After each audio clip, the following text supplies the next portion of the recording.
I don't know why most people on YouTube actually talk more about gears they are given to talk about rather than gears they actually use and actually work for them.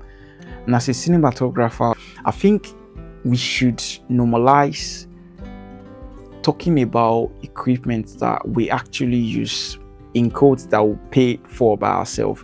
I know we have to make money off this YouTube thing, and when people do send gears to you, you have to review them and all of that. But while doing that, you can also talk about gears that you've purchased with your money, and basically they didn't contact you to make a video about it, that you think might be helpful to the industry. So on that note, I've been using the Pyro 7, which I'm currently monitoring myself with right now.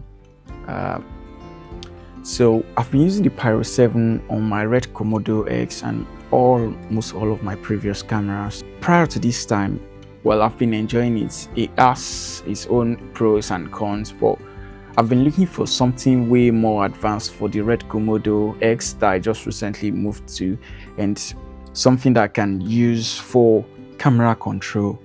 And that's when I started searching and I realized there's 4Ks. There are like varieties of monitors that can give you this function.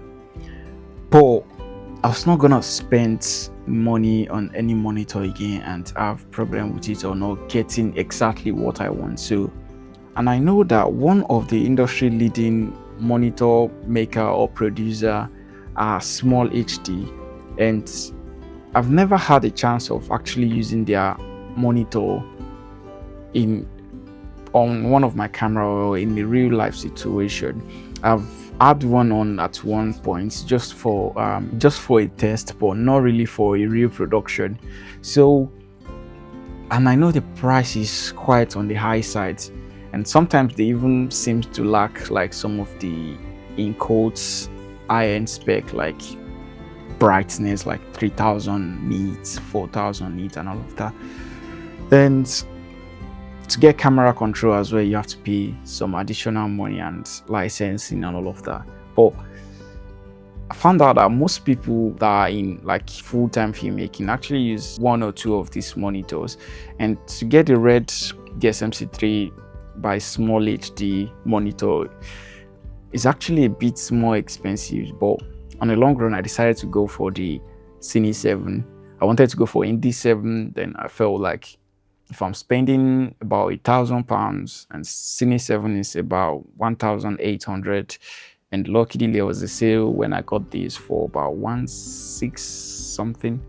So I figured, let me just spend the extra £700 and get something way better. So I decided to go with the Cine 7 because I get to have like more brighter screen, obviously, and then you get the camera control for not just red camera, you can get for Sony, you can get for Arri and all of that. At the same time, you get 2-pin limo for powering the monitor, which is also very good.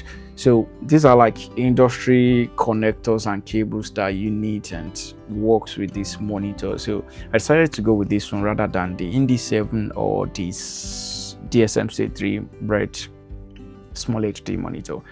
But back to my thoughts about why people don't actually talk about stuff like this. I still think that, I mean, going forward, people should, or content creators or filmmakers that are on YouTube, we should talk about gears that are very important to our workflow and helps our workflow, even though they are expensive or even though they are a bit pricey than the other options. And they are not asking us to talk about it. They are not like collaborating with us to talk about it. They are not paying you for talking about it. For the sake of the industry and for the growth of the industry, I think there are gears that we just need to make mention of. We can make mention of this even once in a while.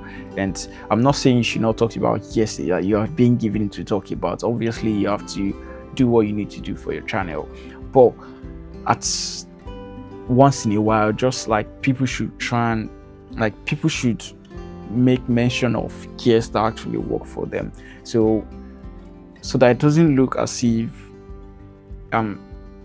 imagine I'm giving a certain brand of a monitor to talk about, and I come and talk about it and say this is the monitor of my choice, I will keep using this monitor, blah blah blah, and someone is finding out on my page, probably my behind the scene, and they're seeing another different high-end monitor on my behind the scene picture. So it feels misleading for like upcoming people that are looking up to like all those high-end DP or cinematographer. So if you recommend a product, it's fine because you are, paid to do it, or you have interest in it or something. But also at subsequent interval or anytime you have a chance, just like, even if it's just a tag or something, just say, oh, this is what I use and I find it very useful and kind of useful for my workflow and all of that. Well, I'm not in the right position to talk about what you need to talk about, but this is just my opinion. I decided to go for the Cine 7. I also have the Pyro 7 from Hollyland, and I've not even made a video about the monitor yet, but I know you've probably seen like a whole lot of videos about this monitor, the Hollyland, and you probably see 1 or 2 videos about the Cine 7. I don't know why people are not talking about it. I know they are not. Maybe the brand that will send unit out to people and ask them, they probably do it, but not like in the quantity that the other brand will do. So this is me saying I've used the Cine 7 and it's actually a fantastic monitor. It's pricey, but you get what you pay for, and these are like all those buy one cry ones and gears that you purchase that stand and stays in your kit for as long as possible.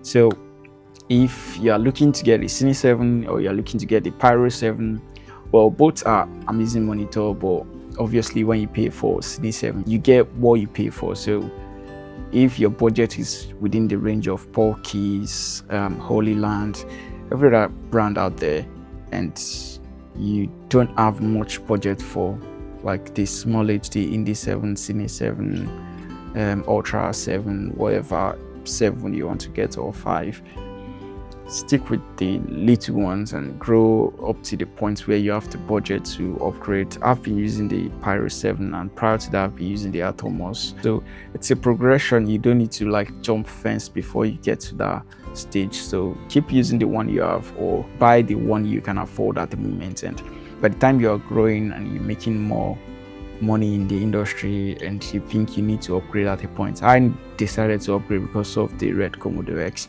and because I can use this monitor on any other cinema camera that I'm using or I'm being hired to use. So that's why I decided to go with this one, and also so that I can have my Pyro 7 as a monitor that I can hold, or a director monitor sort of.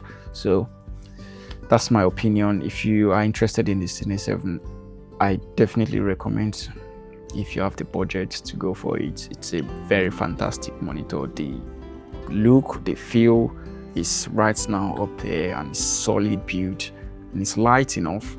You have like many options around it. I won't like talk about the spec and all of that. If you want to know about it more, you can go on SmallHD websites and you see everything about it. But from a cinematographer or upcoming cinematographer, I'm very, very much impressed with the quality and what you get out of this monitor. So if you're looking out for it, definitely recommend it. And that wraps everything for today. So if you have any question, or you want to see how they actually performs, the Pyro 7 or the Cine 7 from SmallHD, let me know in the comment section and I'll make a video about it. But obviously you'll be seeing more of my behind the scene of me using the 2 monitors, and one for my director and one for myself. So that's about it, and I will see you in the next video. Bye.